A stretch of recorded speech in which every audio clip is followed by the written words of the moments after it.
नमस्कार दोस्तों, target with PS Parihar channel में आपका स्वागत है। सुबह के इस वीडियो में ऐसी सूचनाएं होती हैं जो विभिन्न समाचार पत्रों पर छवि होती हैं और विद्यार्थियों के लिए आवश्यक होती है। तो आइए शुरू करते हैं और देख लेते हैं कि आज के समाचार पत्रों में ऐसी कौन कौन सी सूचनाएं हैं। तो वीडियो को जल्दी से लाइक कर दें, शेयर कर दें। जिन छात्रों ने चैनल को अभी भी सब्सक्राइब ना किया हो तो जल्दी से सब्सक्राइब कर ले, ताकि आप लोगों को भी इसी तरह की ऑथेंटिक अपडेट से मिलती रहे। सबसे पहले बात कर लेते हैं कोरोना की। लिखा, देश में 12, यूपी में 8 दिन में दोगुनी हो गई है संक्रमण की दर। उत्तर प्रदेश में पिछले 24 घंटे में 30,596 नए केस आ चुके हैं और 129 व्यक्तियों की मौत हो चुकी है। वहीं पर देश में पिछले 24 घंटे में 2,61,500 संक्रमित, यानी कि लगातार अब प्रतिदिन एक नया रिकॉर्ड बन रहा है। जहां एक तरफ पहले से ही बहुत सारे विभागों की भर्ती बोर्डों की परीक्षाएं लगातार स्थगित हो रही हैं, वहीं पर रेलवे की तरफ से अभी तक कोई भी जानकारी नहीं आ रही थी। फिलहाल अब रेलवे की तरफ से भी जानकारी आनी शुरू हो गई है। यहाँ पर लिखा है कि 29 व 30 अप्रैल को रेलवे परीक्षा स्थगित कर दी गई है। कोरोना के बढ़ते मामलों को देखते हुए रेलवे की ओर से 29 और 30 अप्रैल को होने वाली परीक्षा को स्थगित कर दिया गया है। रेलवे अधिकारियों ने बताया, जीडीईसी कोटे में station master, staff nurse, clerk, junior engineer सहित कई श्रेणियों में परीक्षा लखनऊ सहित उत्तर रेलवे के अन्य जोन में होनी थी। इस बीच कोरोना के बढ़ते संक्रमण को देखते हुए परीक्षार्थियों ने परीक्षा रद्द करने की मांग की थी, जिसके बाद रेलवे ने परीक्षा रद्द करने का फैसला ले लिया है। अब ये क्लियर हो गया कि रेलवे एनटीपीसी की परीक्षा, आरआरबी एनटीपीसी की और ग्रुप डी की परीक्षा, ये दोनों परीक्षाएं जो हैं अब खटाई में पड़ गई हैं। जल्दी अब इन परीक्षाओं के होने के आसार नहीं हैं। आरआरबी एनटीपीसी में अभी 7वीं फीस की परीक्षा होनी है और इसके बाद में ही ग्रुप डी के बारे में जानकारी दी जा रही थी। तो रेलवे ग्रुप डी की जो परीक्षा है वो भी पूरे देश स्तर के जो विद्यार्थी हैं पूरे देश के वो भाग लेंगे, और इसी तरीके से आरआरबी एनटीपीसी है उसमें भी पूरे देश के विद्यार्थी भाग लेंगे। 7वें फेज की एग्जाम होना है। सरकार ने पहले ही देरी कर दी थी परीक्षा एजेंसी को ढूंढने में, और जब विद्यार्थियों ने बहुत सारे आंदोलन किए थे, धरना प्रदर्शन किए थे, तब सरकार ने आनन फानन में तारीख का ऐलान किया था। और इसके बाद में अगली जो सूचना है वो है एनडीए की। लिखा है, 67% अभ्यर्थियों ने छोड़ दी एनडीए की परीक्षा। संघ लोक सेवा आयोग की रविवार की आयोजित राष्ट्रीय रक्षा एकेडमी की परीक्षा में कोरोना संक्रमण और कर्फ्यू हावी रहा। यही वजह रही कि दोनों पालियों में मात्र 33% परीक्षार्थी ही शामिल हुए, जबकि 67 परीक्षार्थी अनुपस्थित रहे। वहीं प्रयागराज के 88 केंद्रों में कुल मिलाकर के जो इस बार है काफ़ी संख्या में विद्यार्थी परीक्षा देने नहीं गए। एक तो कोरोना संक्रमण और दूसरा ट्रांसपोर्टेशन। पीएचडी के लिए भी लिखा है, पीएचडी प्रवेश के लिए भी करना होगा इंतजार। संयुक्त शोध प्रवेश परीक्षा पीएचडी में प्रवेश के लिए चयनित अभ्यर्थियों को प्रवेश के लिए अभी इंतजार करना होगा। मौजूदा सत्र का प्रवेश अब अगले सत्र में ही पूरा हो सकेगा। आरक्षण रोस्टर को लेकर के निर्णय न होने से प्रवेश की जो प्रक्रिया वो फंस गई है। इस बीच कोविड के कारण इलाहाबाद विश्वविद्यालय को बंद कर दिया गया है। ऐसे में इलाहाबाद विश्वविद्यालय खुलने के बाद ही यह प्रक्रिया आगे बढ़ेगी। चाहे प्रतियोगी परीक्षाएं हों, चाहे वो स्कूली परीक्षाएं हों, एकेडमिक परीक्षाएं हों, सभी परीक्षाएं प्रभावित हो गई हैं कोरोना से। लिखा है, उत्तर प्रदेश लोक सेवा आयोग भर्ती कैलेंडर व आयोग की प्रतिष्ठा को बढ़ाने की बड़ी जिम्मेदारी। कल उत्तर प्रदेश लोक सेवा आयोग के जो नए चेयरमैन हैं वो संजय श्रीनेत को बनाया गया है। उन्हीं के बारे में आज के समाचार पत्रों में बहुत सारी बातें लिखी हैं। लिखा है, उत्तर प्रदेश लोक सेवा आयोग के अध्यक्ष पद पर मुख्यमंत्री योगी आदित्यनाथ की संस्तुति पर राज्यपाल आनंदीबेन पटेल ने 1993 बैच के जिस आईआरएस अफसर संजय श्रीनेत की तैनाती को मंजूरी दी है, वह अब तक आर्थिक भ्रष्टाचार, तस्करी, मनी लॉन्ड्रिंग से संबंधित मामलों में सख्त कार्रवाई करने से चर्चा में रहे हैं। सूत्रों के अनुसार श्रीनेत ने प्रवर्तन निदेशालय यानी ईडी में अपने सेवा काल के दौरान 4,000 करोड़ से अधिक संपत्तियों को जब्त किया और 100 करोड़ से ज्यादा कर चोरी एवं तस्करी के मामलों को पकड़ा। वहीं सरकार ने आयोग के चेयरमैन के पद पर समय से नियुक्ति करके भर्तियों की मुहिम को तेजी से जारी रखने की इच्छा शक्ति दिखाई है। उत्तर प्रदेश लोक सेवा आयोग की भर्तियों के बारे में तो यूपी SSSC के बारे में सरकारें क्यों नहीं सोचती हैं, और यहीं पर लिखा है कि ये करेंगे वो करेंगे। ये जो नए चेयरमैन आए हैं, बड़ी बड़ी बातें इनके बारे में लिखी हैं। और लिखा है कि निवर्तमान अध्यक्ष प्रभात कुमार का कार्यकाल इसी महीने पूरा हुआ है। नए चेयरमैन के सामने निवर्तमान चेयरमैन की ओर से जारी भर्ती कैलेंडर को आगे बढ़ाने व युवाओं के बीच आयोग की प्रतिष्ठा को बढ़ाने की बड़ी जिम्मेदारी है। यूपीपीएससी के नए अध्यक्ष संजय श्रीनेत ने अपनी शुरुआती पढ़ाई लखनऊ और फिर इलाहाबाद विश्वविद्यालय व जेएनयू से की है। तो बहुत सारी इनकी उपलब्धियों के बारे में लगातार समाचार पत्रों के माध्यम से बताया जाता है, लेकिन देखना होगा कि जो ग्रामीण पृष्ठभूमि के जो छात्र हैं, जो मानविकी के जो छात्र हैं, जो उत्तर प्रदेश के छात्र हैं, उनके लिए ये जो योग्य अधिकारी हैं वो क्या करते हैं। और सरकार जितना ध्यान उत्तर प्रदेश लोक सेवा आयोग की भर्तियों में देती है वो और कर्मचारियों पर देती है, उतना ही ध्यान आखिरकार अधीनस्थ सेवा चयन आयोग में क्यों नहीं देती है। मैं कई बार कह चुका हूं कि ये सरकार चाहती तो इस सरकार का मन ही था कि यूपीएससी में तालाबंदी कर दी जाए, यूपीएससी को बंद कर दिया जाए, लेकिन किरकिरी की वजह से सरकार ने उत्तर प्रदेश अधीनस्थ सेवा चयन आयोग को बंद नहीं किया, लेकिन अघोषित बंदी जारी रखी है।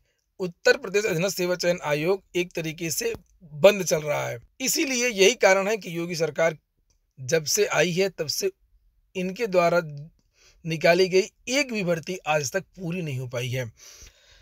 इन्हीं के बारे में बहुत सारी बड़ी बड़ी बातें लिखी हुई हैं। परीक्षाओं में पारदर्शिता की मुहिम को मिलेगी मजबूती, उत्तर प्रदेश लोक सेवा आयोग के अध्यक्ष बनाए गए संजय श्रीनेत ने प्रतिष्ठित, यही सब बातें इनके रिकॉर्ड के बारे में लिखा हुआ है। लेकिन पारदर्शिता तो तभी मानेंगे जब ये कट ऑफ अंक जारी करेंगे, नंबर जारी करेंगे, संशोधित उत्तर कुंजी जारी करेंगे। सूचना के अधिकार के तहत विद्यार्थियों को जवाब मिलेगा कि उनके मार्क्स कितने, उनके नंबर कितने, कट ऑफ कितना है। अगली सूचना भी उत्तर प्रदेश लोक सेवा आयोग की है। लिखा है आरओ एआरओ की एक सीट के लिए 1659 अभ्यर्थी हैं दावेदार। 337 पदों पर भर्ती के लिए 5,59,155 अभ्यर्थियों ने किए हैं आवेदन। बहुत सारे इसमें पद हैं, पदों का विवरण भी लिखा हुआ है। समीक्षा अधिकारी, सहायक समीक्षा अधिकारी, सहायक समीक्षा अधिकारी, लेखा इत्यादि के इसमें पद हैं। और यहाँ पर लिखा हुआ है कि आरओ एआरओ की भर्ती में पीसीएस से ज्यादा आवेदन हुए हैं। अप्रैल में होने वाली जेईई मेंस की जो परीक्षा है उसको भी फिलहाल स्थगित कर दिया गया है। नई तारीख के बारे में ऐलान नहीं किया गया है। ये कहा गया है कि नई तारीख का जो ऐलान है वो परीक्षा से 15 दिन पहले ही कर दिया जाएगा। अगली सूचना है कि बिगड़ेगा कैलेंडर, भर्तियां होंगी प्रभावित। कोरोना संक्रमण के मद्देनजर प्रदेश में 15 मई तक हर रविवार को लॉकडाउन घोषित कर दिया गया है। दफ्तरों में कर्मचारियों की संख्या आधी कर दी गई है। मौजूदा स्थिति में उत्तर प्रदेश लोक सेवा आयोग का परीक्षा कैलेंडर बिगड़ता नजर आ रहा है। रविवार को लॉकडाउन लगने से परीक्षाएं स्थगित करनी पड़ सकती हैं। कुछ इसी तरीके से उत्तर प्रदेश उच्चतर शिक्षा सेवा आयोग का काम भी प्रभावित हो रहा है। इसके चलते प्रचार पद के अभ्यर्थियों का साक्षात्कार व शैक्षिक दस्तावेजों के सत्यापन का काम लंबे समय के लिए टाला जा सकता है और इसके मद्देनजर अभ्यर्थी चिंतित हैं। लोक सेवा आयोग 17 अप्रैल को प्रस्तावित प्रवक्ता राजकीय डिग्री कॉलेज परीक्षा 2020 स्थगित कर चुका है। वहीं 23 मई को प्रधानाचार्य श्रेणी 2, उप प्रधानाचार्य अधिकतर जो बहुत सारी जो भर्तियां हैं वो सब स्थगित हो रही हैं। और वहीं पर इन भर्तियों के बारे में यहाँ पूरा विवरण लिखा हुआ है। जैसे लिखा कि इसी प्रकार से उच्चतर शिक्षा सेवा आयोग विज्ञापन संख्या 49 के तहत निकली 290 प्रचार पद की भर्ती का कार्यक्रम आगे बढ़ाने का भी मन बना लिया गया है। तो वहीं पर अगर यूपीएससी की बात करें तो यूपीएससी में तो लॉकडाउन ऑलरेडी लगा हुआ है और बहुत सारे विद्यार्थी पूछ रहे थे कि सर कुछ जिन रिजल्टों के बारे में आप चर्चा कर रहे थे जैसे लोअर 2 इत्यादि का, तो क्या उसका रिजल्ट अभी निकलेगा? तो अभी इस महीने अब यूपीएससी में कोई भी रिजल्ट नहीं निकलेगा। यूपीएससी से जो स्थगित परीक्षाएं थी उनके एक संक्षिप्त परीक्षा कैलेंडर की भी बारे में मैंने जानकारी दी थी कि बहुत जल्दी जो है एक संक्षिप्त परीक्षा कैलेंडर जारी किया जाएगा और ये बताया जाएगा कि वीडियो की परीक्षा कब होगी, बोरिंग टेक्नीशियन की जो परीक्षा वो कब होगी, एएसओ की जो परीक्षा वो कब होगी। इसके बारे में यूपीएससी बहुत जल्द जानकारी देगा, क्योंकि मुख्यमंत्री ने परीक्षा एजेंसी चयन करने के जो अधिकार है वो यूपीएससी को दे दिया था और अब वो काम भी ठप हो गया कोरोना की वजह से। और फिलहाल अभी किसी भी परीक्षा के बारे में उत्तर प्रदेश अधीनस्थ सेवा चयन आयोग की ओर से कोई भी जानकारी नहीं दी जाएगी। इसके बारे में बात कर लेते हैं शिक्षक भर्ती की, टीजीटी पीजीटी की। टीजीटी पीजीटी के बारे में जानकारी ये मिली है कि अगले 1 या 2 दिन में 20 या 21 तारीख को या आज शाम को ही माध्यमिक शिक्षा सेवा चयन बोर्ड द्वारा फिर से जो है तारीख बढ़ाने का ऐलान किया जा सकता है, क्योंकि बहुत सारे छात्रों ने मांग की थी और बहुत सारे जो छात्र हैं वो अभी भी आवेदन नहीं कर पाए हैं और सर्वर वेबसाइट के साथ साथ में लॉकडाउन नाइट कर्फ्यू भी इसका एक रीजन रहा। इसके बाद में अगली कुछ सूचना है करंट अफेयर से संबंधित कुछ अन्य सूचना है, जैसे कि लिखा एशियाई कुश्ती में दीपक को रजत और संजीत को कांस्य। ओलंपिक टिकट हासिल कर चुके पहलवान दीपक पूनिया एशियाई कुश्ती चैंपियनशिप के 86 किलोग्राम के फाइनल में ईरान के हजसान याजदानी से हार गए हैं, जिससे उन्हें रजत पदक से संतोष करना पड़ा है। एशियाई कुश्ती में यहाँ पर लिखा कि भारत ने 1 स्वर्ण सहित जीते 7 पदक और रहा उप विजेता। वही सीबीएसई अपने काम में जुट गया है कि किस तरीके से हाई स्कूल के जो छात्र हैं उनको अंक दिए जाए, उनको प्रमोट किया जाए। क्योंकि हाई स्कूल की जो परीक्षा है वो अब नहीं होगी, वो रद्द कर दिया गया है। और यहाँ पर लिखा कि मूल्यांकन के लिए मानदंड बनाने की तैयारी में जुटा सीबीएसई। और सीबीएसई ने यह कहा था कि ऑब्जेक्टिव क्राइटेरिया के आधार पर इन विद्यार्थियों को प्रमोट किया जाएगा। ऑब्जेक्टिव क्राइटेरिया में कौन कौन से पॉइंट होंगे इसके बारे में मंथन शुरू हो गया है। लिखा है कि केंद्रीय माध्यमिक शिक्षा बोर्ड कोरोना महामारी के बढ़ते संक्रमण को देखते हुए 10वीं की परीक्षाएं रद्द कर चुका है। बच्चे 10वीं से 11वीं में अपने प्रदर्शन के आधार पर ही जाएंगे, लेकिन इसको लेकर के अभी मानदंड तय नहीं हुआ है। इसी बीच बोर्ड ने स्कूलों से यह ब्यौरा मांगना शुरू कर दिया कि उन्होंने 10वीं में कितनी परीक्षाएं ऑफलाइन या ऑनलाइन आयोजित की हैं। दरअसल बोर्ड ने मूल्यांकन के लिए मानदंड बनाने की तैयारी शुरू कर दी है। ऐसे में स्कूलों का कहना है कि बोर्ड को मूल्यांकन के लिए ऐसा क्राइटेरिया बनाना चाहिए था जिसमें pre board, mid term, practical परीक्षा, इंटरनल असेसमेंट शामिल हो। माउंट आबू स्कूल की प्रिंसिपल ज्योति अरोड़ा ने कहा है कि जब जनवरी में 10वीं 12वीं के लिए स्कूल खोले गए, उसके बाद स्कूलों में mid term, pre board, practical, periodic test हुए हैं। सब स्कूलों में एक एक प्री बोर्ड तो निश्चित तौर पर हुआ होगा। ऐसे में बोर्ड 10वीं का रिजल्ट निकालने के लिए इन्हीं परीक्षाओं के प्रदर्शन को देखे।